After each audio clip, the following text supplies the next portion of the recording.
పెళ్లికి తెల్లవారుజామున బయలుదేరింది ఊరేగింపు. ఎక్కడి నుంచి? కైలాస పర్వతం దగ్గర నుంచి వస్తున్నారు.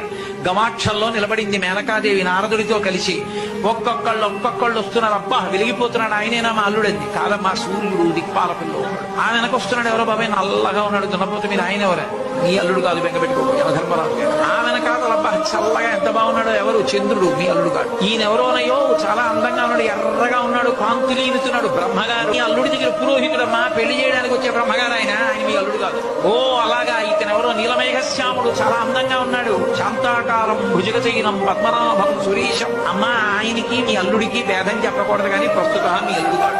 ఆయన వెళ్ళిపోయాడు. ప్రదోష వేళ అయిపోయింది. రాడు వెడుతూనే ఉంది ఊరేగింపు. వస్తున్నారు మగపెళ్లి వారు. అలా ఆఖరికి ఒక ఆయన వచ్చాడు. చుట్టూ భూత ప్రేత పిశాచాలున్నాయి, ప్రమదగణాలున్నాయి. మధ్యలో దిగంబరంగా తాండవం చేస్తూ వస్తున్నాడు. అడగలేదు మేనకాదేవి ఆయన అల్లుడా.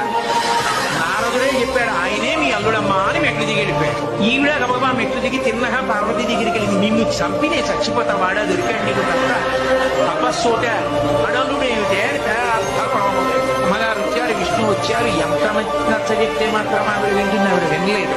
ప్రపంచంలో తన కన్యాదానానికి తను త్రికరణ శుద్ధి లేకుండా చేసి తన పెళ్లి తానే పాడు చేసుకుని తలవంపులు తెచ్చుకుని అవమానాలు పడి పెళ్లి చేసుకుని లోకాలకి తపోభూములు నిలిపినటువంటి